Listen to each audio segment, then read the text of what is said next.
E eu vou começar agora a falar da, da continuidade da matéria,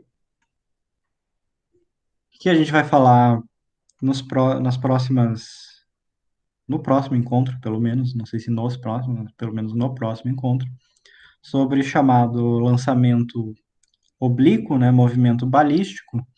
Para começar a falar disso, eu vou começar com um exemplo que vocês normalmente consideram mais simples, que é o chamado lançamento horizontal. E a gente, sempre que estiver falando desses lançamentos, a gente vai considerar que existe apenas gravidade, ou seja, não tem resistência do ar.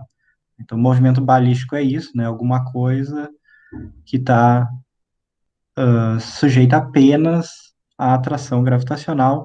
E lembrem, o que é a gravidade para a gente? É uma aceleração constante, sempre em direção ao solo, né? Sempre para baixo, portanto, uma coisa que existe apenas aqui em Y, né?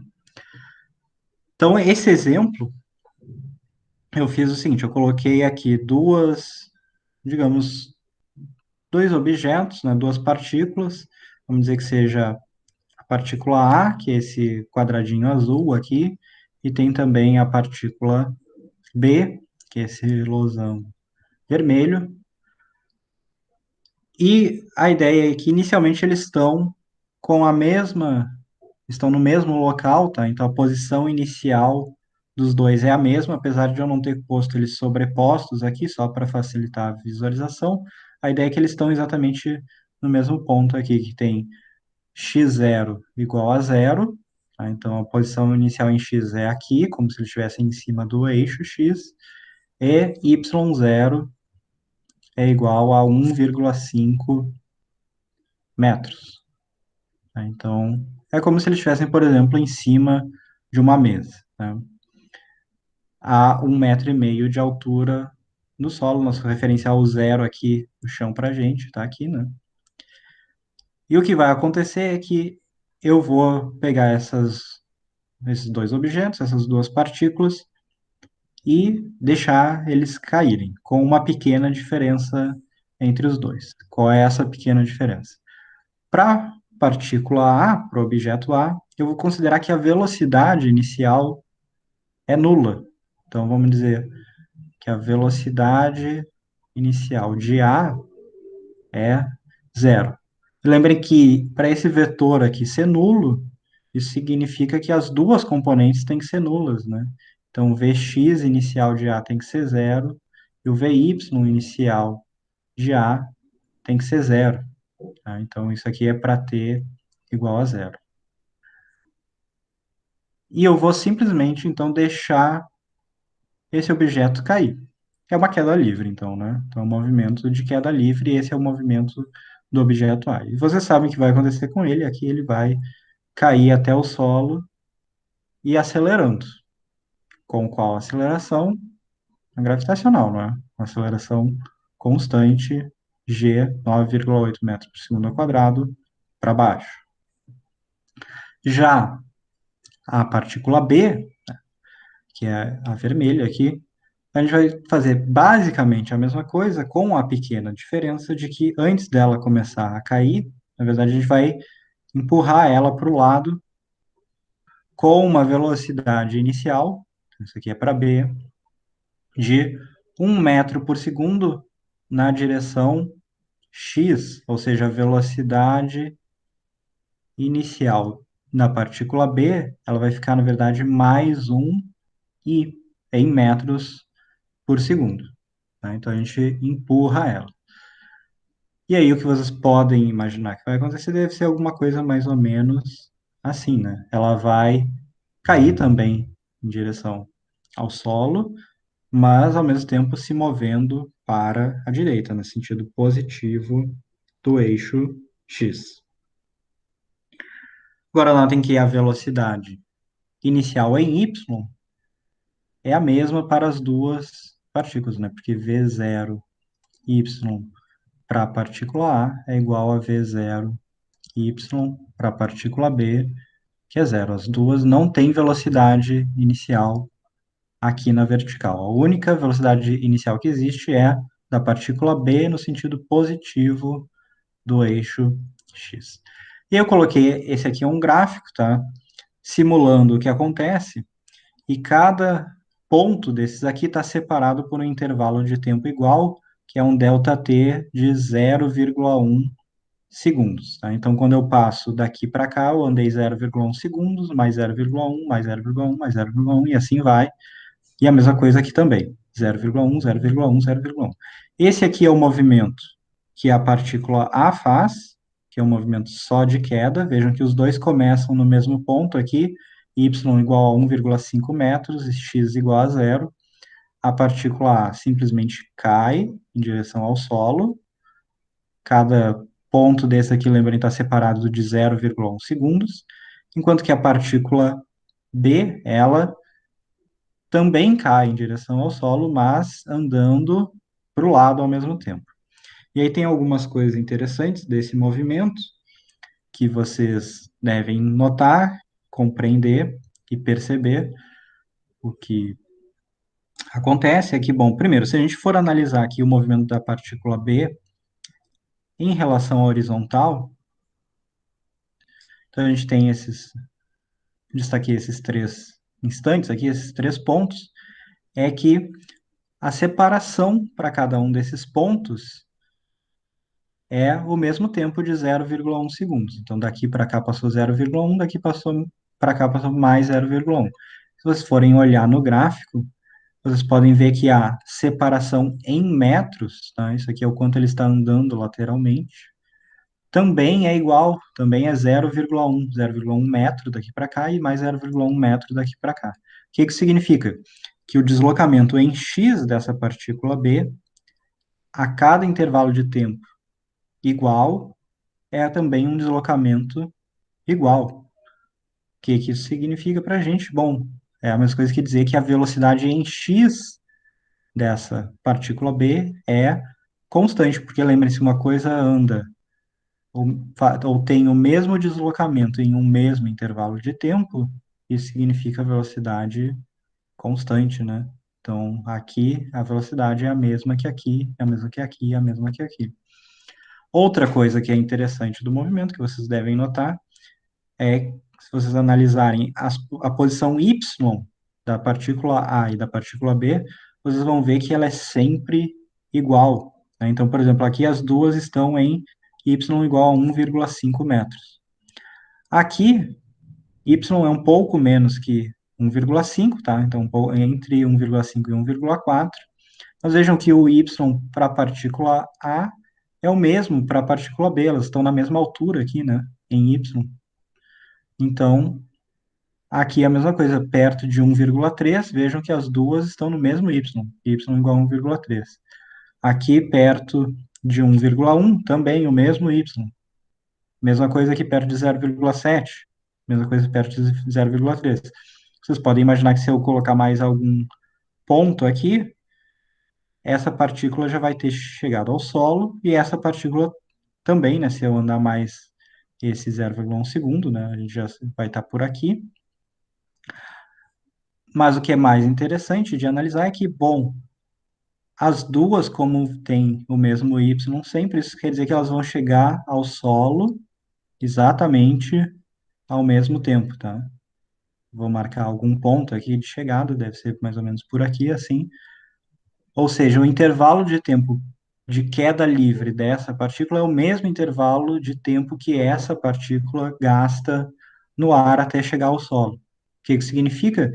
Que o movimento em y não é alterado pelo fato da partícula B estar se movendo também em x, ou seja, y e x são independentes.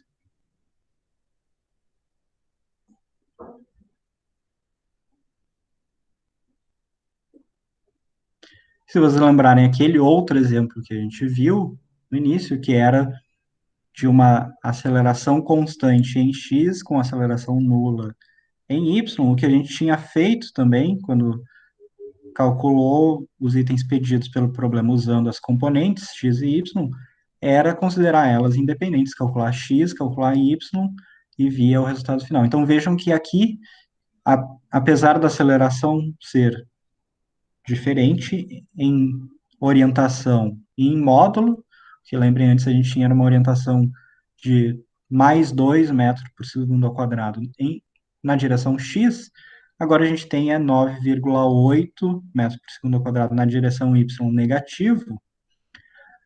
O movimento em si não é diferente, né? As equações de movimento e a lógica que existe por trás do movimento é a mesma, tá? Então, a gente tem x e y independentes, apesar de agora a gente estar tratando com a gravidade. Mas lembrem, antes que a gente tinha naquele outro exemplo, era um problema em duas dimensões com a aceleração constante apenas em um dos eixos, e no outro era nulo. Aqui o que a gente tem é a mesma coisa, né? É aceleração, é um problema em duas dimensões, com aceleração constante apenas em um dos eixos. Só que agora qual é o eixo? É o eixo Y, certo? Então vejam que esse é um fato que vai ser extremamente importante para nós, né? Que é poder lidar com x e y como duas coisas independentes. Então, o fato de uma coisa estar se movendo em x não altera o movimento dela em y. Isso acontece porque a gente tirou a resistência do ar, tá? Notem que se a gente estivesse considerando a resistência do ar, isso não seria necessariamente verdade. Tá? Esse é um dos motivos pelos quais a gente sempre trata os problemas sem resistência do ar. Então vamos analisar o que ocorre aqui.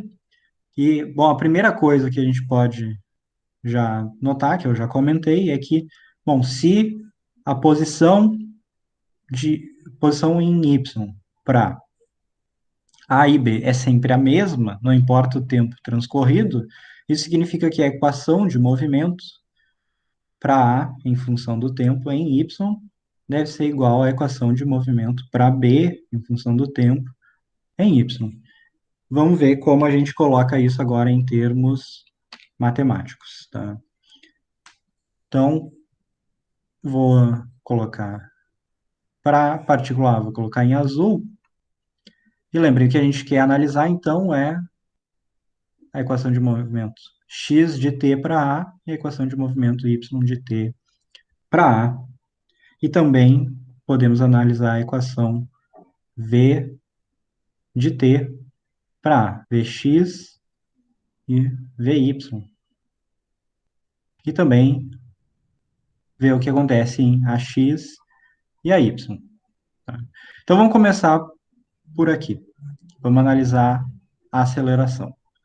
Então, a pergunta para vocês é: dado que eu acabei de comentar sobre a questão, a partícula A, existe alguma aceleração em x? Então, pergunta para vocês responderem.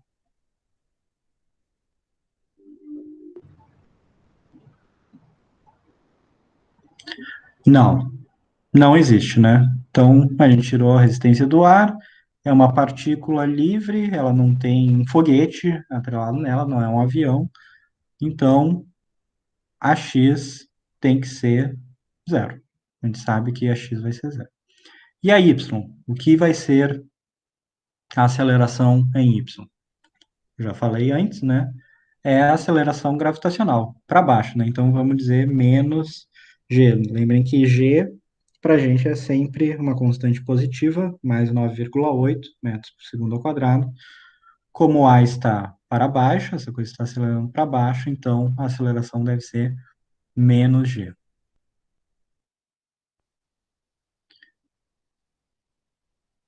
Então, antes de gerar as equações de movimento, vamos ver o que a gente quer para B também. A gente quer x, quer y, quer vx,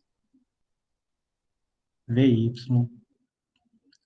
ax e a y também para B.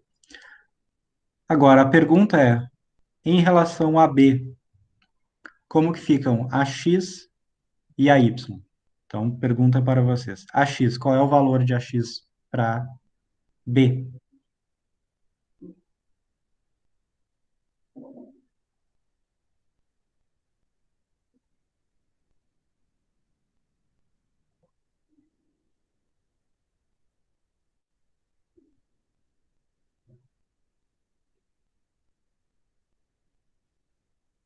Tá? Existe alguma aceleração em x?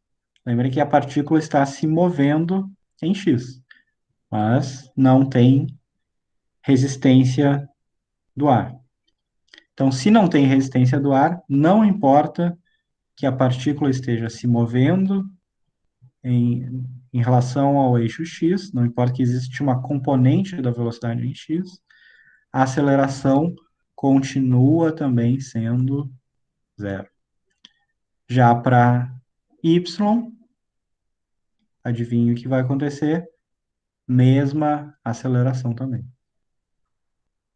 Tá? Então vejam que a aceleração para as duas é exatamente igual. Não importa o fato dessa aqui ter saído do repouso, que as duas componentes da velocidade sejam nulas, e essa aqui tenha uma componente positiva da velocidade em x. Ainda assim, a aceleração é igual. X é zero, y é menos g.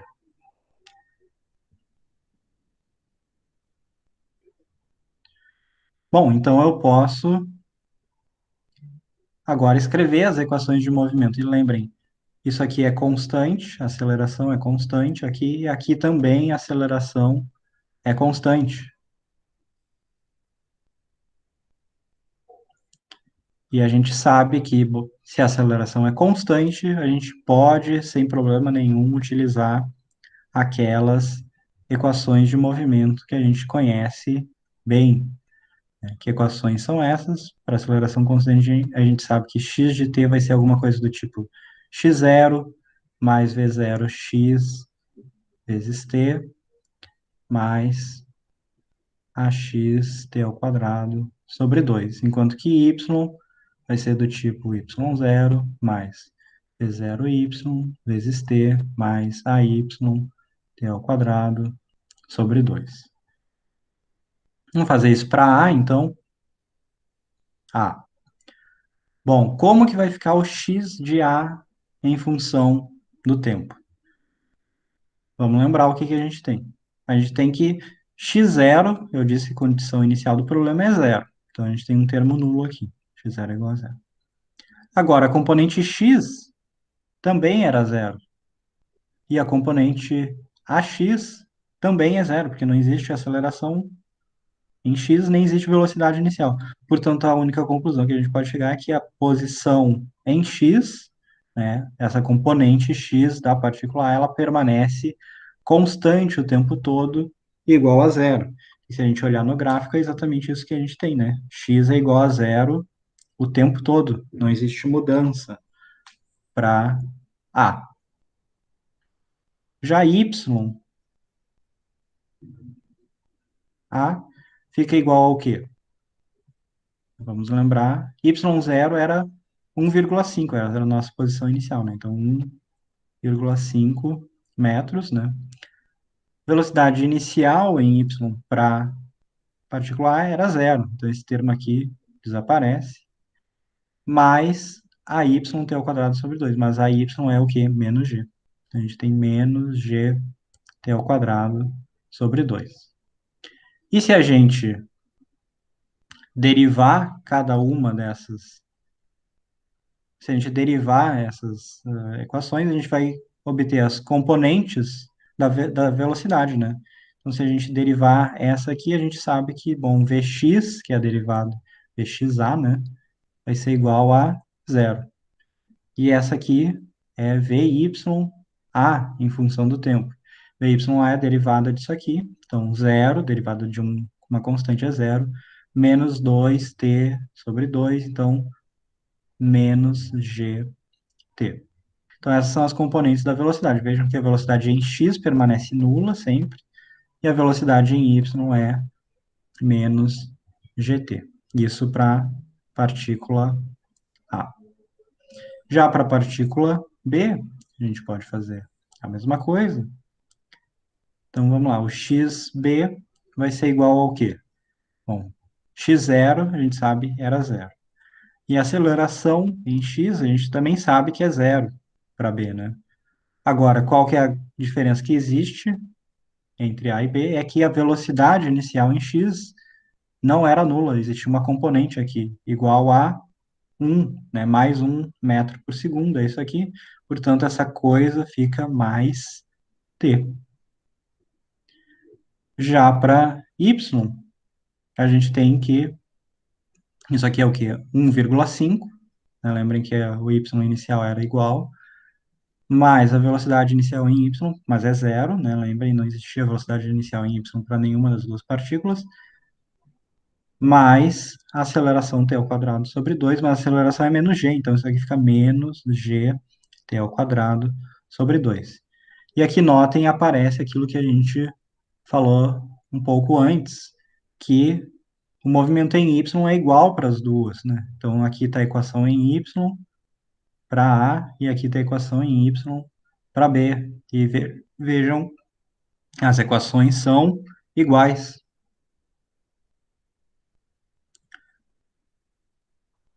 E agora, se a gente derivar essas duas coisas, a gente obtém as velocidades. Então vejam que a velocidade em x para a partícula B é a derivada de t em relação a t, mas isso é simplesmente a constante 1 metro por segundo. E a derivada disso aqui, em relação a t, é a velocidade y de B. Que velocidade é essa? Menos gt. Então vejam que a velocidade em y sempre vai ser igual para as duas, e a velocidade em x das duas permanece constante. A que tinha velocidade zero continua sendo zero, a que tinha velocidade 1 continua sendo 1. Tá? Não existe alteração de velocidade, porque a gente sabe a aceleração é nula em x. Se a aceleração é nula, por definição, a velocidade não pode variar obrigatoriamente, né? Se existe variação de velocidade, existe aceleração. Se não existe aceleração, não existe variação de velocidade. Então vejam que isso aqui está nos dizendo movimento em y é igual para as duas, a cada instante elas estão na mesma posição, têm a mesma velocidade em y, e não importa para isso o fato de que o movimento em x das duas não é igual. Aqui x aumenta linearmente com o tempo, e se a gente for olhar no gráfico, né, o que está nos dizendo é que a variação em x é igual à variação inteira. Por isso que para cada intervalo de 0,1 segundos que a gente tem, acontece uma variação de 0,1 metro em x. Lembrem as unidades, né, para tempo, segundos, para posição, metros.